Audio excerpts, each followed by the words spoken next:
Assalamualaikum warahmatullahi wabarakatuh. Perkenalkan, nama saya Muhammad Akbar Setiawan. Saya dari program studi D3 Teknik Informatika di STIMIK Media Utama yang berlokasi di Purwokerto. Yang saya hormati Asesor Serdos 2024. Pada kesempatan kali ini, saya akan memaparkan bidang pengajaran PDD UKT-PT. Salah satu mata kuliah yang saya ajarkan yaitu mata kuliah rekayasa perangkat lunak. Mata kuliah rekayasa perangkat lunak atau RPL merupakan mata kuliah yang diajarkan pada semester ganjil dengan bobot 3 SKS di program studi D3 Teknik Informatika. Ini adalah bukti unjuk kerja Tridharma perguruan tinggi saya, terutama untuk sertifikasi dosen, khususnya di bidang pengajaran. Proses belajar mengajar, ada 3 elemen penting dalam proses belajar mengajar, yaitu delivery, interaction, dan assessment. Delivery yaitu penyampaian materi. Penyampaian materi ini dapat dilakukan secara daring menggunakan media Zoom ataupun Google Meet, ataupun tatap muka secara langsung di kelas. Interaction merupakan pendekatan interaksi yang diharapkan mampu memperdalam pemahaman, meningkatkan keterlibatan, dan mendorong pemikiran kritis. Kemudian assessment. Assessment adalah proses evaluasi untuk mengukur pemahaman dan kemampuan mahasiswa melalui tes, tugas, dan proyek. Tujuannya adalah menilai pencapaian belajar, memberikan umpan balik, dan menentukan keberhasilan pembelajaran. Dalam proses assessment ini, ada beberapa komponen penilaian. Yang pertama, penilaian absensi atau kehadiran. Kemudian penilaian aspek responsi atau keaktifan sebesar 10%, tugas 15%, UTS 30%, dan UAS 35%.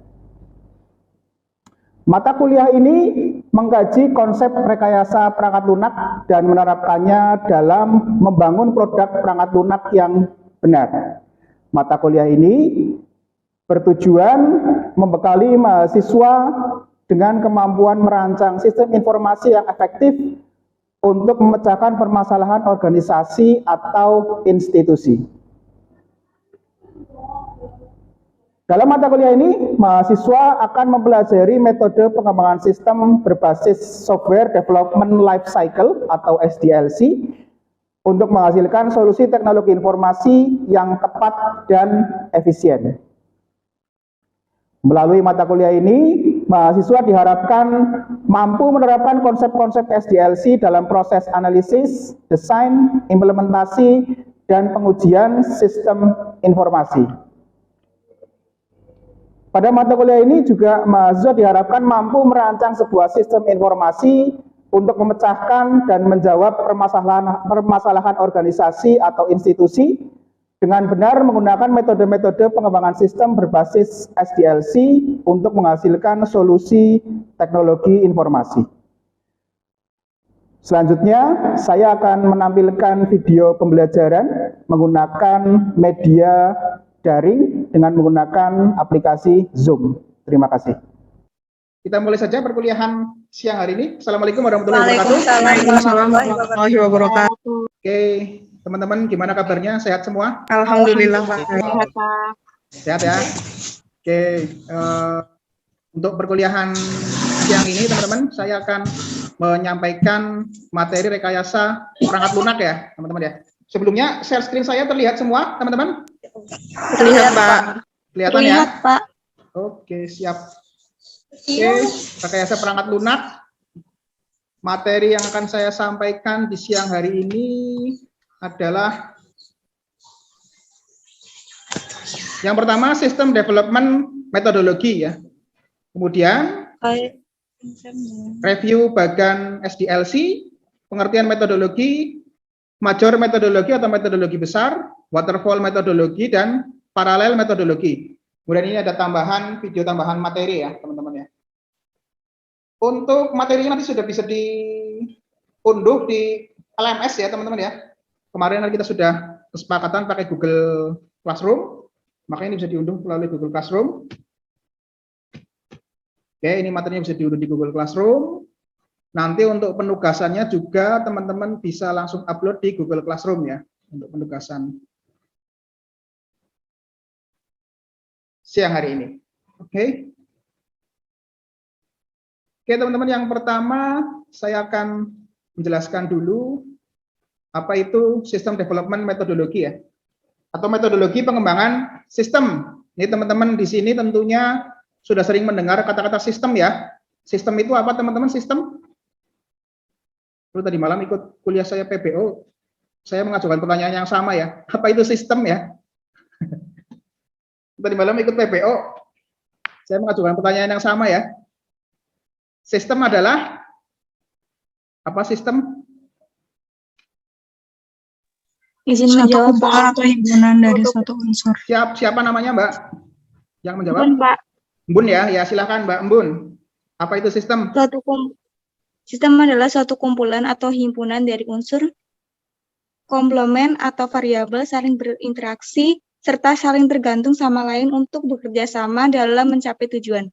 Ya, betul. Siap. Sistem itu adalah suatu bagian-bagian yang bekerja secara bersama-sama untuk mencapai sebuah tujuan tertentu gitu ya teman-teman ya. Nah, di sini sistem yang akan kita bahas itu adalah sebuah sistem berbentuk sistem informasi manajemen gitu ya, atau sistem informasi atau program aplikasi gitu ya teman-teman ya. Sesuai dengan judul mata kuliah kita siang ini adalah rekayasa perangkat lunak, seperti itu. Metodologi pengembangan sistem tidak lepas dari yang namanya siklus hidup perangkat lunak atau software development life cycle. Software development life cycle itu terdiri dari ini teman-teman, sesuai dengan bagian yang saya tampilkan di sini ya.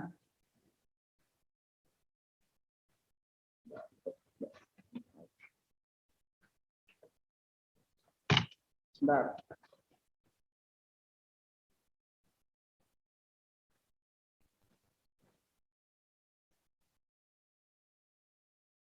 Nah, seperti ini. SDLC teman-teman.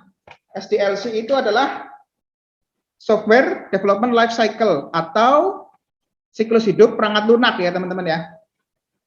Siklus hidup perangkat lunak itu terdiri dari 4 tahapan. Yang pertama adalah tahapan planning, tahapan analisis, design, dan implementation atau implementasi. Nah, metode-metode pengembangan sistem itu ada banyak jenisnya teman-teman. Cuman yang kita bahas dalam pertemuan ini itu hanya 1 jenis dan 2 metode gitu ya. Jenisnya satu jenis dan 2 metode. Tiap-tiap metode pengembangan perangkat lunak itu pasti memuat ini teman-teman, memuat planning, memuat analisis, memuat desain, dan memuat implementation. Jadi tahapan-tahapan ini nanti akan dibakukan gitu ya teman-teman ya, dibakukan menjadi sebuah metode seperti itu. Nah, dibakukan atau diformalkan ya, tadi kan saya bilang dibakukan ya. Apa itu metodologi teman-teman? Metodologi adalah pendekatan formal untuk mengimplementasikan SDLC, yaitu berupa serangkaian langkah dan hasil dari pengembangan metodologi tersebut. Seperti itu. Nah, ini ada ungkapan, menulis kode tanpa permintaan sistem yang dipikirkan dengan matang dapat bekerja untuk program yang kecil, tapi itu sangat jarang berhasil untuk program-program yang besar gitu ya teman-teman ya. Kalau program-program kecil misalnya cuma digunakan untuk sistem informasi manajemen perpustakaan gitu misalkan ya, atau sistem informasi manajemen untuk toko kecil gitu ya, toko-toko yang kayak koperasi-koperasi kecil, sekolah-sekolah gitu mungkin ya, itu mungkin bisa bekerja gitu. Tapi untuk program-program yang besar itu tidak menjamin tingkat keberhasilannya tinggi, seperti itu intinya. Nah, metodologi itu terdiri dari 3 madhab besar, teman-teman. Madhab ya, kalau saya bilang itu madhab ya, atau aliran ya, seperti itu. Yang pertama ada structure design, yaitu waterfall method dan parallel development. Ini yang akan kita bahas di pertemuan siang ini ya, pertemuan singkat kita siang ini. Kemudian tahapan yang kedua itu ada RAD development. Metodologinya itu ada phase development, prototyping, dan throwaway prototyping. Yang ketiga ada agile development, yaitu tahapannya metodologinya adalah extreme programming dan Scrum, teman-teman. Nah, struktur desain ada waterfall method dan parallel development, atau metode air terjun ya, waterfall dan parallel development. Ini teman-teman yang beberapa kali mungkin main ke perpustakaan, sering meminjam skripsi-skripsi gitu ya, skripsi-skripsi teman-teman atau kakak-kakak angkatan kalian pasti sering menemukan yang namanya metode waterfall gitu ya, atau pernah nonton seminar hasil gitu ya, sering menemukan metode waterfall, kemudian metode prototype, dan lain-lain. Madhab yang pertama adalah madhab struktur desain metodologi. Proyek ini bergerak secara metodis dari satu langkah ke langkah berikutnya. Jadi keberlanjutannya atau proyeknya itu berlanjut secara metodis. Jadi nggak bisa bergerak secara fleksibel, bebas, itu enggak ya. Jadi rigid, teman-teman. Rigid itu apa rigid? Rigid itu kaku ya. Bergerak secara metodis. Langkah-langkahnya diperhatikan, kemudian dijalankan secara berurutan, seperti itu. Umumnya satu langkah selesai sebelum langkah berikutnya dimulai. Nah, ini yang tadi saya bilang sistemnya metodologinya itu rigid ya, atau kaku. Satu langkah itu harus selesaikan dulu, baru jalan ke langkah berikutnya. Contoh ini misalnya ada metode air terjun atau metode waterfall, gitu ya. Ini ada tahapan planning, analisis, design, dan implementation, teman-teman. Kemudian menghasilkan sebuah sistem. Nah, tahapan-tahapan ini, planning, analisis, design, implementation ini dilaksanakan secara berurutan, teman-teman. Jadi yang pertama dilakukan itu adalah planning dulu. Planning dulu, tahapan-tahapan planning kan kemarin sudah saya sampaikan ya, tahapan-tahapan planning itu apa saja di perkuliahan sebelumnya tentang SDLC gitu ya. Tahapan-tahapan planning itu sudah saya laksanakan, sudah dilakukan dulu. Setelah semuanya selesai dan matang, gitu ya, sekali lagi, kata kuncinya adalah selesai dan matang, gitu ya. Selesai dan matang, kemudian lanjut ke tahap analisis. Analisis pun demikian. Di tahapan ini, semuanya diselesaikan dulu secara tuntas dan matang, baru lanjut ke tahapan desain. Desain juga seperti itu. Desain juga seperti itu, dilanjutkan dulu sampai ke tahapan yang tuntas, selesai dan matang, baru masuk ke tahapan implementasi. Implementasi selesai dan matang, kemudian jadilah sebuah sistem. Nah, jadi kelemahan dan kelebihan metode ini adalah, kelebihannya teman-teman, kelebihan dari metode ini adalah mampu mengidentifikasi persyaratan sistem yang berjalan gitu, yang akan dijalankan jauh sebelum pemrograman dimulai. Jadi bisa lihat di sini teman-teman, tahapan planning dan analisis ini adalah tahapan sebelum pengetikan program ya, sebelum pembuatan coding. Sebelum coding itu ada tahapan planning dan analisis. Jadi tahapan planning dan analisisnya itu dilakukan secara matang dulu. Dilakukan secara matang, biasanya membutuhkan waktu yang lama, benar-benar mempelajari latar belakang perusahaannya, benar-benar mempelajari, menganalisis kebutuhan-kebutuhan usernya, per user yang dibutuhkan itu apa saja, kemudian pembagian tugasnya itu apa saja, itu sangat dimatangkan di sini, tahapan planning dan analisis. Setelah itu baru masuk ke tahapan desain. Desain ini kan termasuk di dalamnya adalah coding ya, coding program ya, seperti itu. Ini meminimalkan perubahan persyaratan saat proyek sudah berjalan. Jadi proyeknya itu sudah matang, teman-teman. Jadi tahapan sudah matang duluan nih di tahapan planning dan analisis, gitu ya. Semuanya benar-benar, semua syarat itu sudah user itu sudah diwawancarai benar-benar oleh kita selaku pengembang program gitu ya. sudah mewawancarai user, kebutuhan user apa saja, kemudian privilege-nya itu apa saja, yang harus dilakukan atau yang tidak boleh dilakukan oleh masing-masing user itu apa saja, itu semua sudah matang di awal. Jadi nggak ada lagi asumsinya, itu nggak ada lagi editing atau kesalahan di tahapan analisis ya, di tahapan di tahapan desain, karena semuanya sudah matang dilakukan dalam tahapan planning dan analisis, teman-teman. Seperti itu.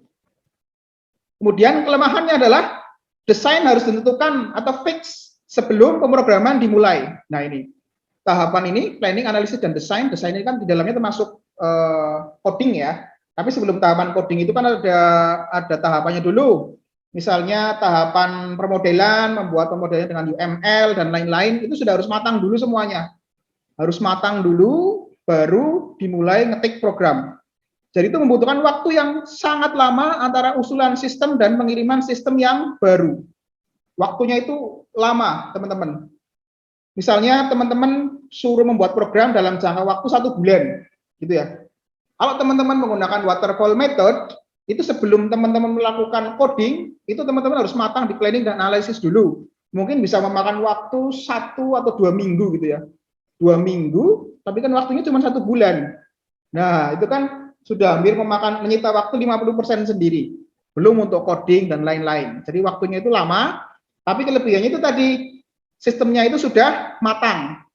Jadi diharapkan itu tidak ada yang namanya kesalahan pada saat tahapan desain, seperti itu. Kalau toh nantinya ada kesalahan, nah ini pengerjaan ulang sangat sulit. Kalau ternyata nantinya ada kesalahan, teman-teman, gitu ya, maka tahapannya itu diulangi lagi dari awal, dari planning lagi. Ini bisa dilihat di bagiannya di sini ya.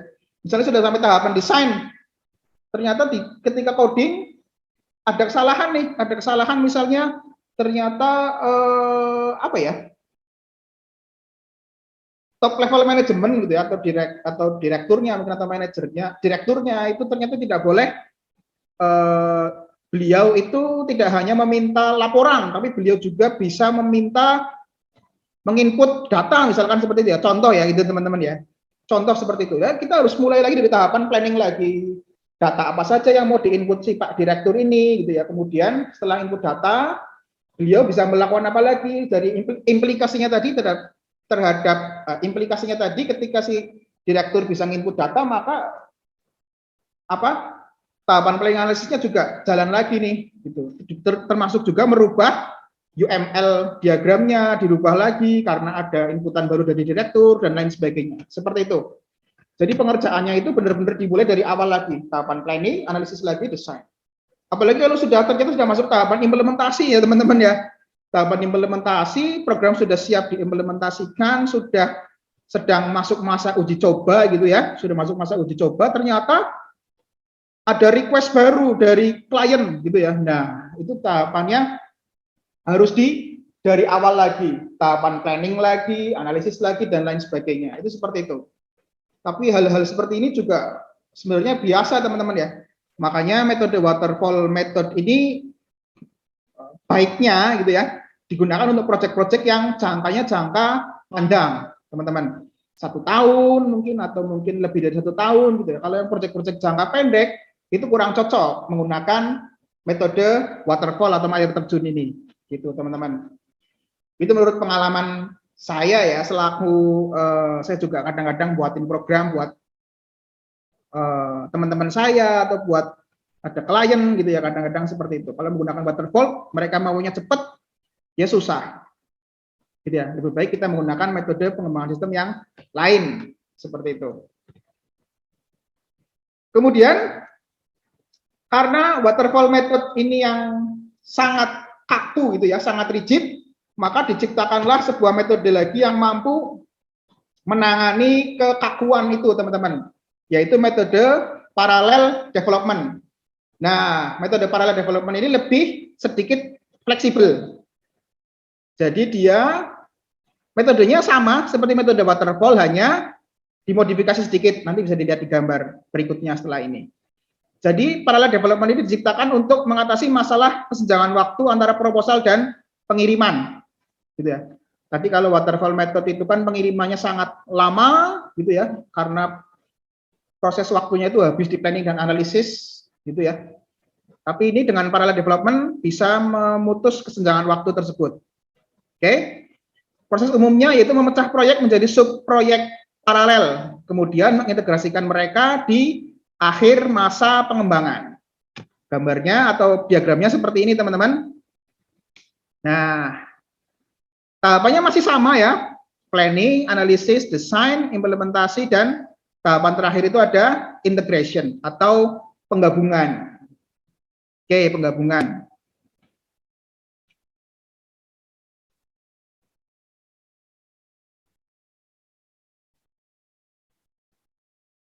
Perbedaannya adalah, teman-teman, jadi salah satu tahapan ini bisa dipecah menjadi beberapa tahapan yang berjalan secara paralel bersamaan. Gitu ya. Misalnya di sini dicontohkan yang dipecah adalah tahapan desain. Tahapan desain kan itu di situ ada misalnya UML diagram, termasuk juga coding ya, termasuk juga coding seperti itu. Jadi misalnya tahapan planning analisis, ketika di desainnya itu ada dipecah menjadi beberapa modul gitu ya teman-teman ya. Misalnya ada modul akuntansi. Kalau misalnya kita membuat sistem apa ya, informasi manajemen operasi misalkan gitu ya teman-teman ya, atau sistem informasi manajemen kayak Alfamart gitu ya. Kan sering teman-teman semua sering ke Alfamart ya? Sering nggak teman-teman? Halo? Sering, Pak. Sering ya ke Alfamart Ya, Pak, gitu ya? sering. Nah, di Alfamart itu kan banyak modul-modulnya nih, banyak modul itu memecahkan masalah besar menjadi masalah-masalah yang kecil yang saling bekerjasama nantinya gitu ya. Misalnya ada modul stok barang, ada modul data karyawan, ada modul transaksi penjualan, modul transaksi pembelian atau kulakan gitu ya. Nanti dipecah seperti itu teman-teman. Ini misalnya dipecah jadi 3 ya. Ada ini desain modul stok barang misalkan. Ada lagi desain modul karyawan misalkan di sini. Satu lagi desain modul apa? Transaksi penjualan gitu ya misalkan ya. Dibagi jadi 3 nih. Stok barang, karyawan, dan modul penjualan. Ini nanti tiap-tiap modul ini memiliki tahapan desain dan implementasinya sendiri, teman-teman. Seperti itu. Jadi ketika terjadi ada kesalahan, misalnya di tahap yang data stok barang gitu ya, data stok barang itu ada usulan baru dari klien, misalnya, Mas, ini data stok barangnya ternyata tidak hanya karyawan back office yang bisa input, tapi juga manajer toko juga bisa nginput Mas, gitu lah. Nanti kalau sudah seperti itu tidak perlu naik lagi ke tahapan analisis dan planning, cukup diselesaikan di sini tahapan desain seperti ini, kemudian langsung bisa masuk lagi ke tahapan implementasi seperti itu. Nah, nanti dari ketiga modul ini, ketika sudah selesai masing-masing tahapannya, tahapan desain dan implementasinya, maka di tahap akhirnya itu adalah diintegrasikan atau disatukan, teman-teman. Disatukan jadi sebuah sistem yang utuh seperti itu. Oke, jadi seperti itu bedanya teman-teman antara waterfall dan parallel development. Sampai sini ada pertanyaan mungkin teman-teman? Belum, Pak. Kita sudah berjalan berapa menit ini ya? Sebentar. 25, 50, itu 20 menitan lah ya.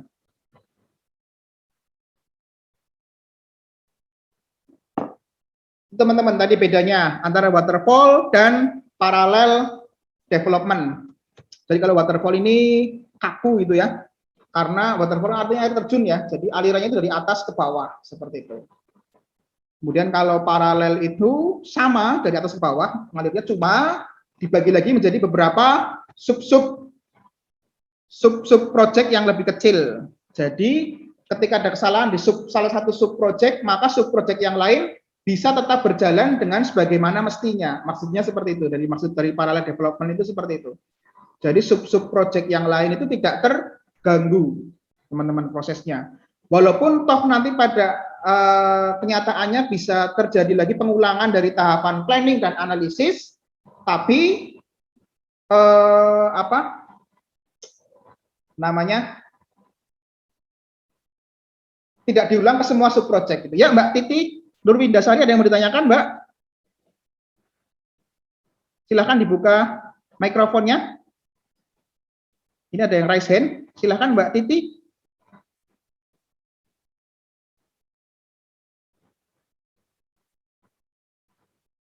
Mbak Titi, halo? Ini mengangkat tangan. Halo Mbak? Cek, cek. Suruh saya masih masukkan ya? Masih, Pak. Ada lagi yang ada lagi mau tanya mungkin? Siapa? Ini Mbak Titi mengangkat tangan, tapi silakan tanyakan dari materi yang saya sampaikan tadi.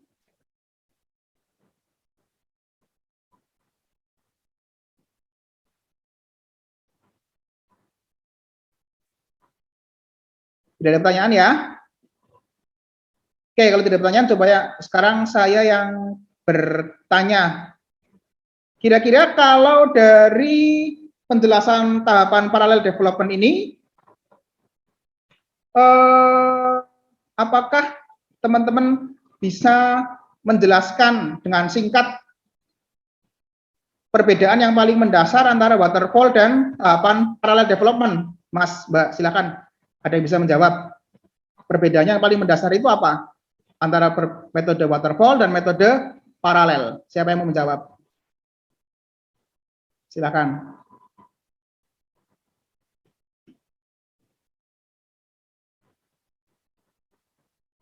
Yo, siapa yang mau menjawab?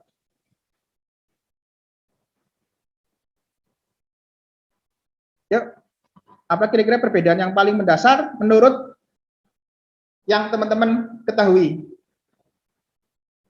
Oke, saya tunjuk satu ya, coba ya. Mbak Niken. Mbak Niken di mana ya? Di bawah ya, Mbak? Mbak Niken, mungkin bisa menjawab, atau yang lain? Ini Mas Fernando, coba Mas Fernando. Mas Fernando, kira-kira apa Mas perbedaan yang paling mendasar antara waterfall dan paralel? Kalau tadi waterfall kan ya. Iya Pak, menurut saya yang waterfall itu untuk teknik apa ya, penyelesaiannya itu pengembangannya itu berurutan, dan jika salah di salah satu bagian itu harus diulang dari awal lagi. Ya. Kemudian kalau paralel itu yang bagian desain itu bisa dibagi lagi jadi beberapa bagian, dan itu bisa mengurangi kesalahan, jadi nggak diulangi ke awal pengerjaan lagi. Gitu Pak. Oke, betul, siap. Betul Mas Fernando, seperti itu ya perbedaan yang paling mendasar ya. Jadi kalau yang parallel development itu dia dibagi lagi menjadi beberapa subproject. Jadi kalau ada kesalahan di pengerjaan subproject tersebut, tidak mempengaruhi tidak mempengaruhi pembangunan atau development di subproject yang lain, seperti itu. Kalau yang ini paralel waterfall, yang waterfall itu kan apa namanya? Kalau ada kesalahan di satu titik, misalnya di tahapan desain, maka dia akan mengulang semua project dari awal lagi, seperti itu. Oke, teman-teman semua di sini terima kasih atas kehadirannya dan kesediaannya ya untuk mengikuti Zoom saya ini. Sebelumnya teman-teman jangan leave dulu. Setelah saya tutup jangan leave dulu ya ini ya. Ini saya tutup dulu perkuliahan kita di siang hari ini. Terima kasih semua teman-teman atas kehadiran dan perhatiannya. Semoga kita semua dalam keadaan sehat selalu ya teman-teman ya. Kita semua dalam keadaan yang selalu sehat dan dalam lindungan Tuhan Yang Maha Kuasa. Oke, terima kasih. Saya tutup dulu perkuliahannya. Assalamualaikum warahmatullahi wabarakatuh. Waalaikumsalam. Jangan live dulu ya.